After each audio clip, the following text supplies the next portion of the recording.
Hi everyone, it's Tox from CritsHappen.com. Thanks for watching and welcome back. We're here with another critical preview where we take a game that's about to be on Kickstarter, put it through its paces, and let you know about our opinions while we've had a chance to play with it.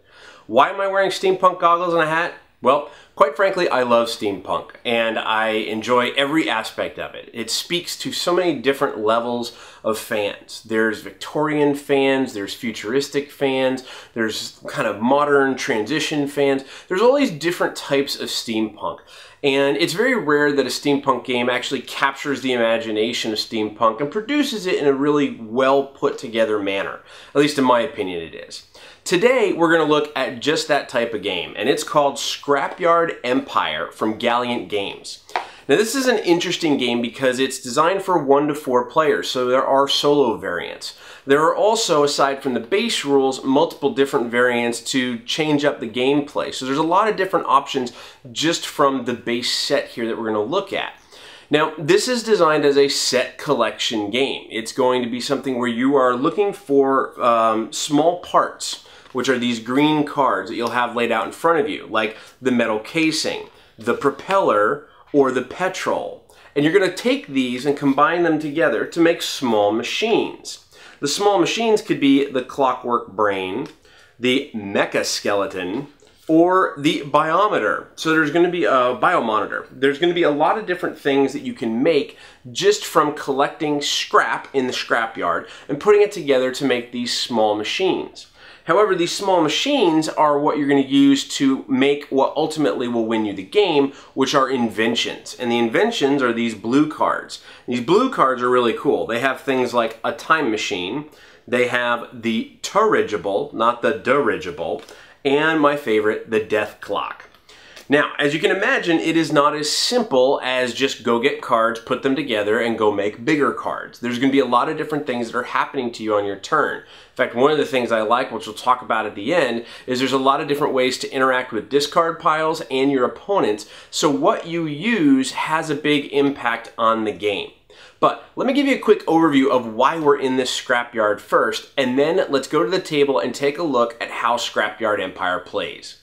So in Scrapyard Empire, Sir Winston Derbyshire has met his maker, leaving behind his entire estate with no heir. A lifelong lover of physics, it was Sir Winston's dying wish that his estate be allocated for an unprecedented competition. In an expansive scrapyard, participants from all walks of life are welcome to compete to be the first to create bold, new, and fantastical inventions. Participants will be randomly assigned never-before-seen blueprints for inventions thought up by Sir Winston himself, and may only build them with items found in the scrapyard. The prize and prestige has attracted the attention of all types, including some unscrupulous characters who will do whatever it takes to win. Do you have what it takes to claim the Scrapyard Empire? So before starting and showing you about Scrapyard Empire, I want to talk a little bit about kind of a technology tree or a build tree. So the way the game works is you want to be the first player to create 2 inventions. There is a solo mode as well, but in a 2, 3, and 4 player game, you're generally playing for 2 inventions. The inventions are these blue cards, and you will start the game with 1. So for example, let's say I started the game with this death clock. This death clock requires 3 different machines to be built so that it can be built. Before you build a death clock, you have to be able to build a clockwork brain, a biomonitor, and a lightning generator. Now, the problem is you don't just find those lying around the scrapyard. What you find is scrap. So in order to complete a clockwork brain, I need to have a gearbox, I need to have a pendulum, and I need to have clockwork movement. These green cards are all parts. The orange cards are all the machines that the parts make, and the blue cards are the inventions that the machines combine into. So continuing this example on, to make a biomonitor, I need to have a harness, I need to have a tripod, and I need to have a control panel. And in order to make a lightning generator, I need to have a crank, I need to have a metal casing, and I need to have light bulbs. So a big portion of the game is going to be collecting these parts to then build your small machines, to then use those small machines to build your inventions. And there's going to be a lot of different ways in order for you to get the parts. So let's take a step back. We'll show you the setup for a 2-player game, and we'll show you a little bit about the actions you can take on your turn. So here you see the setup for a 2-player game of Scrapyard Empire. The first thing you're going to do is separate the cards out by the color type of cards they are. So for example, the parts are green, the small machines are orange, and the inventions are blue.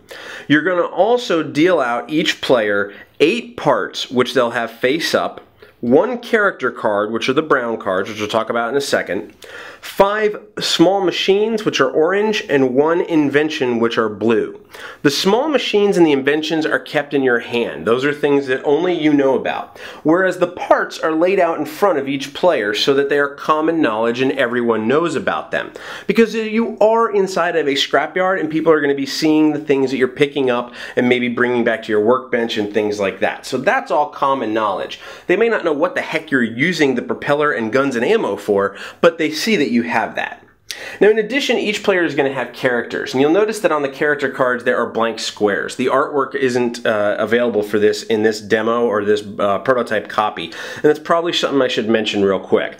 Everything you see here, while a lot of the artwork looks really good, is a prototype copy, and if you want more information about the final artwork, you should definitely go check out Galliant Games' Kickstarter project page directly. We'll have a link at the end of the video and a link in the description of the comments below.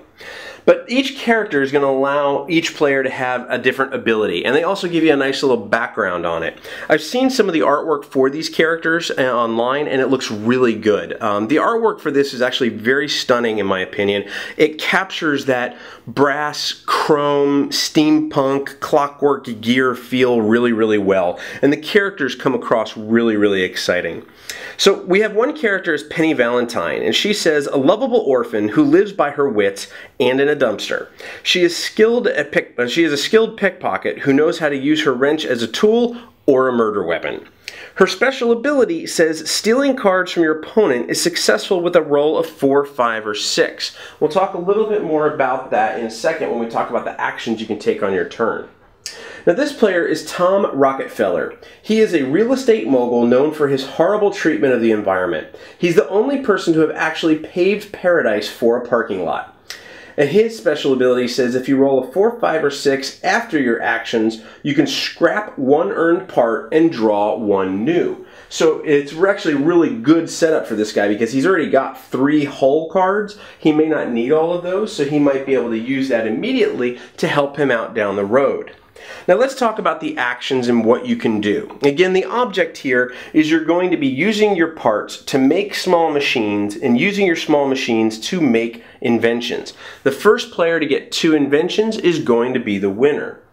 Now each player's turn has 4 phases. You're going to have the draw phase, the action phase, the build phase, and the discard phase. The draw phase is very simple. A player is going to draw 1 part card.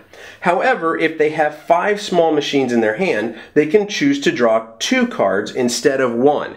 And they can draw it from either the parts or the small machine stack. So you're going to be able at the very beginning, because each player starts with 5 small machines in their hand, to be able to draw 2 cards. So let's take a look at what Penny Valentine has. Penny Valentine has the death clock as her invention in hand that she has to or may want to go after. She has a clockwork brain, which she needs for the death clock. She has a lightning generator, which she also needs. She has a combustion engine, a mecha skeleton, and thankfully the biomonitor. So she does have all 3 small machines that she needs to make that death clock. However, she may not have everything she needs to make those small machines.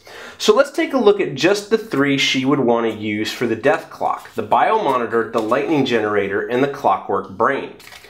The clockwork brain requires a gearbox. Well, we've got a gearbox. It also requires a pendulum. We have a pendulum. And it requires clockwork movement, which we have. So we may not, now because this is all public information, we may want to move these around, but that may tip off your opponents as to what's happening and what you're building towards as people start to become more familiar with the cards. So we know, looking at our hand and what's on the table, the clockwork brain is solid. We can build that and it's going to help us get towards the death clock.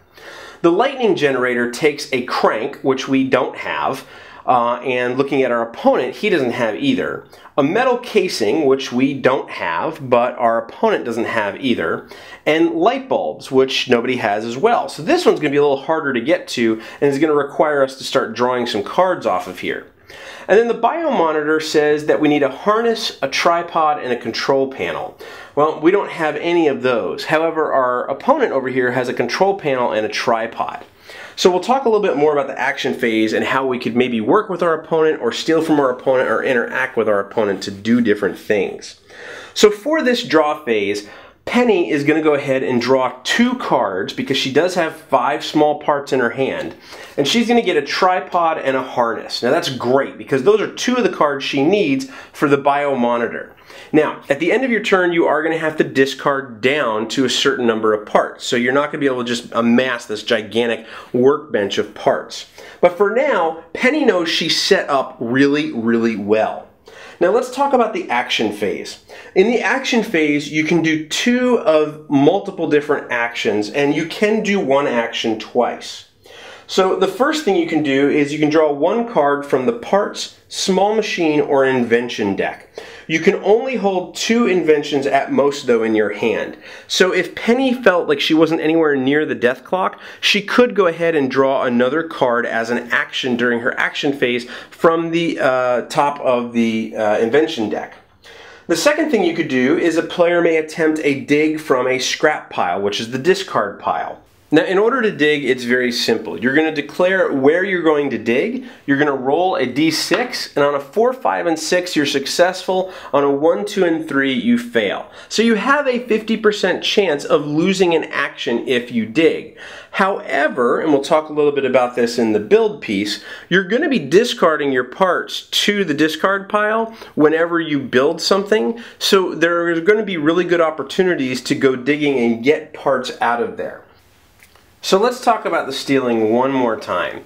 So let's say it is Penny's turn. She has her cards in her hand. She knows she can build the clockwork brain, and she's getting closer to the bio monitor and the lightning generator, but she wants to steal that control panel from her opponent. As one of the actions on her turn, she could declare, I'm going to steal a part from you. She would then roll her dice. She would get a 2, so she wouldn't be successful. She could then say as a second action, she's going to roll again, and in this case she gets a 5, so she could steal. So she's going to take that control panel as part of her area of play. Then on her build phase, she's going to say, I want to build the clockwork brain. And I have the gearbox, I have the pendulum, and I have the clockwork movement to do that. All 3 of these get discarded to the scrap pile for the green cards, and this is in play now to where she could use it on a subsequent turn. In addition, she has to discard down to 8 cards during her discard phase in terms of parts in play, but because she was able to build, the stealing and the drawing worked out great for her, and she is well on her way to both using the clockwork brain in the future and also building her death clock. And that is the way Scrapyard Empire works. You're going to be stealing parts and small machines from your opponent. You're going to be hopefully using your character's special ability to give you advantages in the game, and set collecting the right parts to make the right small machines, to then make the right small machines to make the right inventions. And as you can tell just from some of the names of some of the things and some of the artwork on this, it is very deeply steeped in steampunk theme, and it is really, really vibrant. And I think as a steampunk fan, it comes through extremely well in terms of taking that genre and putting it into a very fun environment and a very engaging game. But for now, let me give you my final thoughts. So that's Scrapyard Empire. It seems very simple at first, but it's actually a really engaging and strategic game. When I first sat down to play with it, it seemed like a typical set collection type game. And then we started to realize all the different interaction points. To me, some of the most fun that happens in the game is the stealing and the digging. Now, the stealing is pretty obvious because you're going to be rolling dice trying to steal things from your opponents. And based on your roll, you're going to have success, you're going to have failure, and you're going to possibly lose actions on your turn. There's so many different things that happen just in that one little, thing. But then the digging becomes a really interesting piece because you have to discard your cards that you're using to create your machines and your inventions. that you could discard something that the next player wants. And that happens quite a bit in our games, where somebody makes a machine, you discarding 3 cards, and the next player needed one of those cards, so they go in to do a dig, they're successful, they get that card, and then they leapfrog ahead of you as well. So you have to be very mindful about what your opponents are actually working towards. Now, at first, that's a little challenging because you don't know all the machines in the game and you're trying to figure out what all the parts do to interact with them. But after 1 or 2 plays, you start to realize, okay, these parts help make these type of machines. These type of machines are what I think my opponent's going to be going after or what they're building towards. And there's even some head fake in that. There are some situations where you may draw cards and discard cards, and if you do it in a right way and keep the right cards in front of you, you could head fake someone into thinking, hey, I'm going after these parts for this machine to get me to this invention, and they really have no idea what you're actually doing because you're going in a totally different direction. That provides a lot of deep strategy. Now, this is a game that is not easily jumped into. It's something that you'll want to take some time and learn the different machines and the different inventions and how they connect into each other. Just kind of learning that mapping really helped us. That's not a lot. I think it took us maybe 2 gameplays to get used to that and see what cards were in the set, see what machines built what inventions, and so on and so forth.